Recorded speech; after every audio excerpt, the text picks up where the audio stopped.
Should you be using Apple Pay? Yes. Yes, you should be using Apple Pay. And I'll tell you why. Mendo Dave here, and we're going to talk about this right now.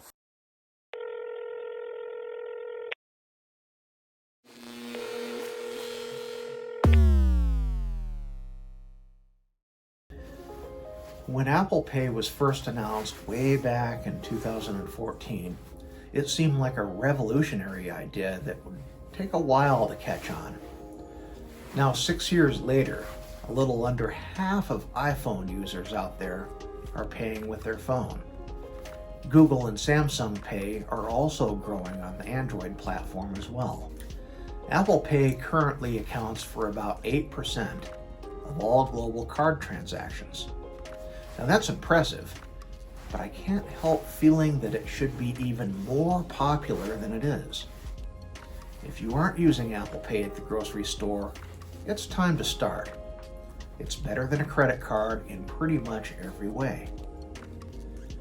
For one thing, it's much faster than chip-based credit cards.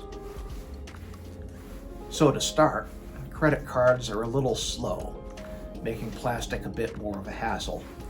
You have to pull out your wallet, dig through to find the right card, put it in, wait, and then do it all in reverse when the reader beeps at you like you've accidentally tripped some sort of alarm. But with Apple Pay, you just pull out your phone, unlock the home screen, and hover it over the reader. It'll swipe your digital credit card instantaneously, and it's faster than any chip-based card. You don't even have to open the app, just unlock your phone and tap. And if you have a smartwatch, that's even better. Because, when you've got a mask on, you've got the whole Face ID thing, it's a little bit difficult right now. But that won't be the norm forever. Of course, I'm exaggerating the annoyance of credit cards just a bit here, and I really can't overstate how fast and easy this is. Pulling out your card just feels archaic in comparison. And once you've tried Apple Pay, you'll want to use it wherever possible. It's available in a ton of stores. When NFC payment systems first launched, it felt like they were only available in a few select stores. Popular ones, sure, but few and far enough between that you were still using your credit card the vast majority of the time. But that's no longer true.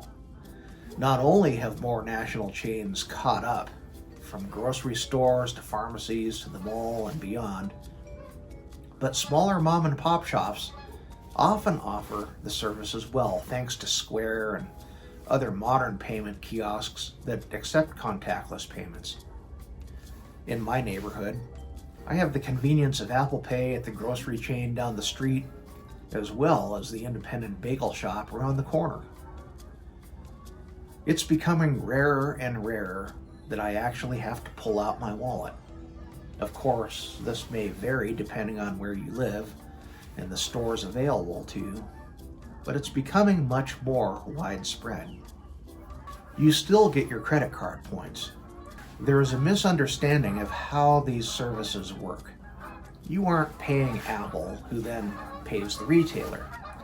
When you use your phone or watch to pay at Trader Joe's, for instance, it works exactly as if you'd scanned your credit card. Those are geese back there. The charge shows up on your Visa bill as Trader Joe's, and you get all the points that you were entitled to, including whatever extra bonus points your card applies to that category. Double points on groceries, for example. You can even store multiple credit cards in your digital wallet. If you like to optimize your points by using different cards at different stores, you'll pick one as the default that scans when you use your phone. But you can also open the Apple Pay app to choose a different card before scanning if you want. Is it secure? Yes, it's secure. As with all things digital, some people are hesitant to switch to a service they aren't familiar with, especially since digital security hasn't had the most confidence-inducing history.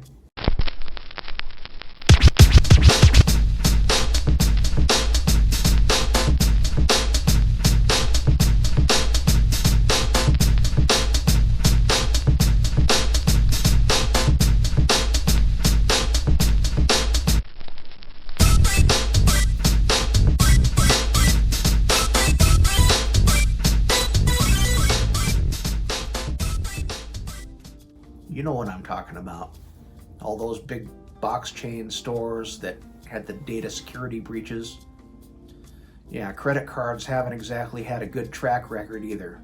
In some ways, though, Apple Pay is actually more secure than their plastic counterparts.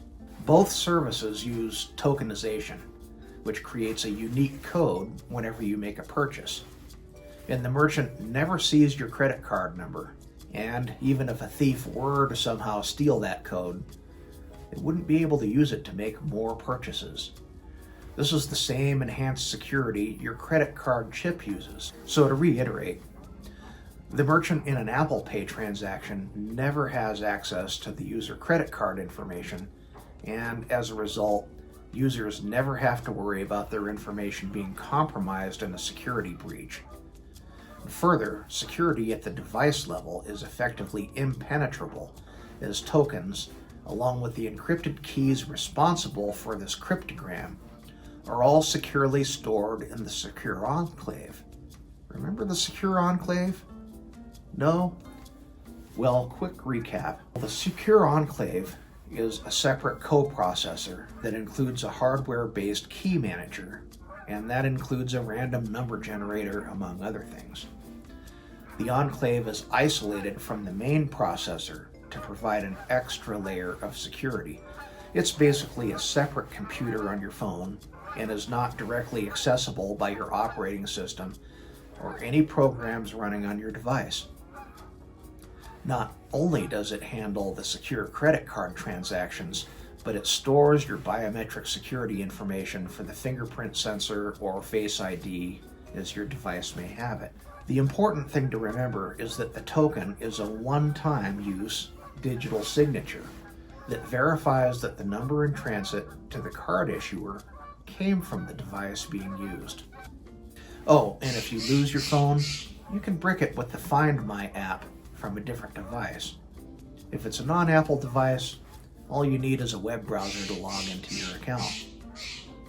None of this is to say you can leave your credit card at home, though I have, accidentally, on several occasions, and I've still been able to pay. Depending on where you live and shop, you might still have plenty of local markets and old school stores that don't offer it, but you should take 5 minutes to set it up anyway. It's amazing how many people I see in line at Albertsons to pull out their credit cards while their phone is already in their other hand. Once you use it a couple of times, you'll wonder why you didn't set it up sooner, and you'll want to use it as often as you can. If you like this video, go to where the like button lives and ring its doorbell, then run around behind the corner and hide until it comes to the door. Thanks for watching, and I'll see you next time.